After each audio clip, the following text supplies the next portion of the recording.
excited about this project that's coming along. It had come into existence a few months ago, and often I'll work quickly, and I'm learning to work in rhythms. It was a painting mixed media project, and I made quite a few different littles with the same colors and combining the textures, and it was an abstract series, and I was quite delighted with it. I liked the colors that came through, and the process itself was really enjoyable. And now taking the time, a month and a half, of just having them around. I gifted a couple, but quite a few have stuck around and just been floating. And I took a few of these little abstract paintings out. I took out some of my pressed leaves. It was a really magical moment to see this leaf and put it next to the painting, and it worked. So I wanted to show you a few of those, how they came out. I did it to about 3 of them.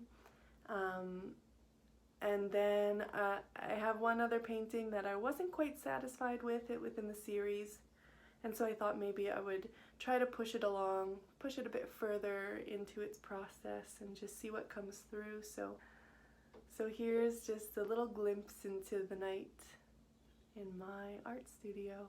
I hope you enjoy. Here's the framed ginkgo. I just had the perfect frame for it.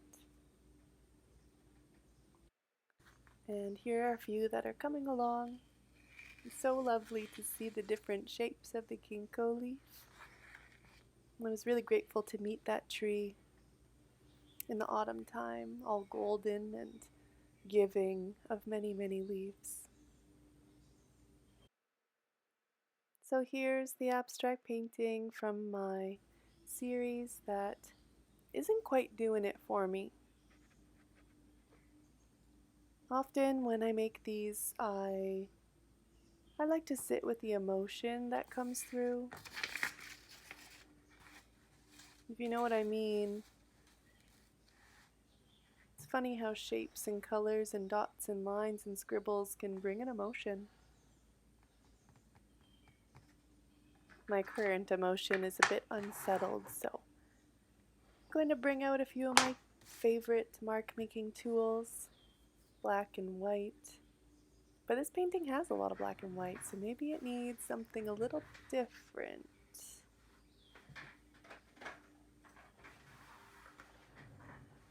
Yep, busting out the crayons. Oh, such a joy from the childhood. It's quite lovely to work with them if we allow ourselves to just play and scribble and be curious.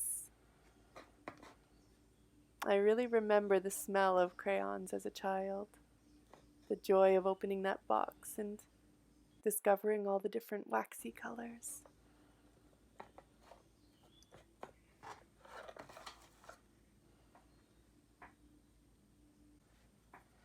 I've been contemplating guiding my artistic process through curiosity.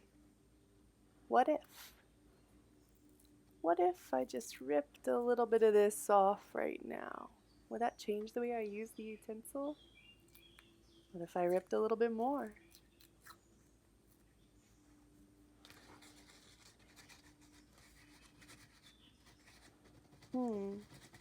I enjoyed using a little bit more of the edge and the flat side of the crayon rather than the point that is sharpened to be used.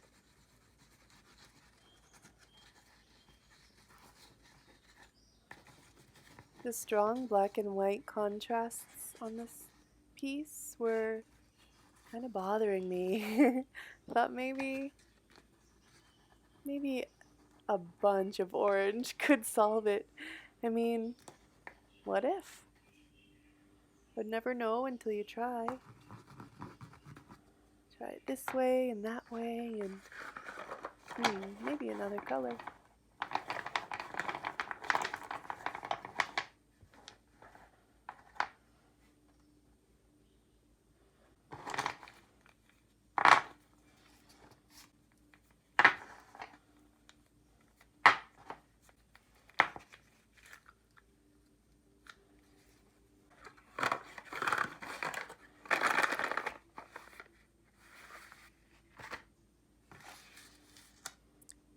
This painting reminds me of chaos. It makes me a bit uncomfortable still.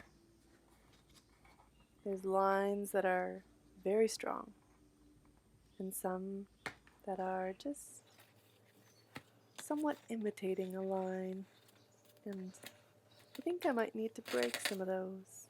Oh, that orange went a little bit wild off the paper. I'll have to work with it. And that's just part of it. Part of the surprise, part of the fun of the chaos. I think I do have a lot of black, but layer on layer on layer, somehow something starts to emerge, even in the abstract. Typically what starts to emerge is a feeling.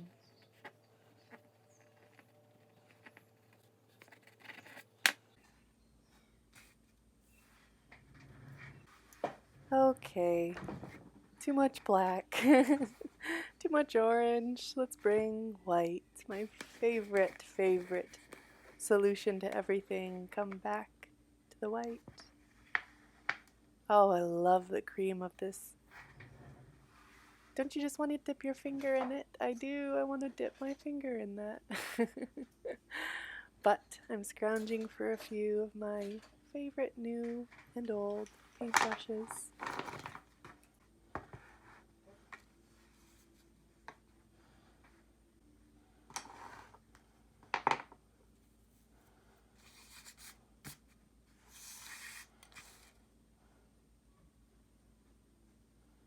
Determining which angle to start painting on is a little tricky, but here we go. We can do this. Just put the paint on the paper. It's funny, the human experience brings us to our emotions. No matter how big or small the experience we're having, putting paint onto paper, it's bringing up emotions. It's a little scary. I think that's what attracts me to this type of abstract painting. It does scare me. It makes me feel things. But I give myself some grace and space to play and explore and ask, what if?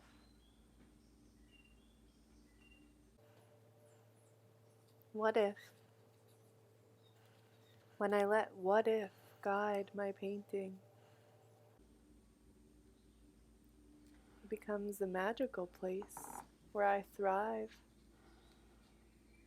where I can expand who I am rather than contract with a notion of, will someone like this?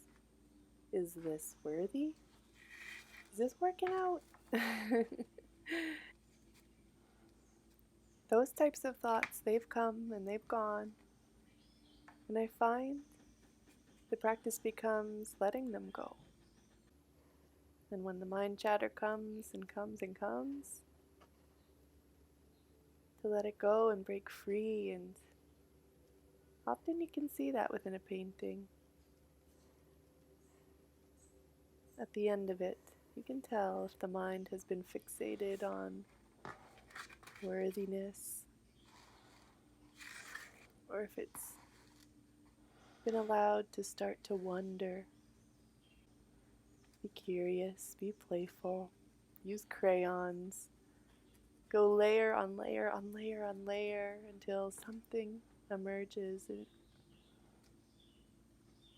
and a feeling is emerging, a feeling of resolution. It's important for me to recognize that this painting doesn't have to be finished. I'm not in a rush. It's just the process of it. And I've really enjoyed adding the whites and making the marks and scribbling with the crayons. Thanks so much for joining me on this part of my creative process. I hope it's inspired you to be courageous and ask, what if?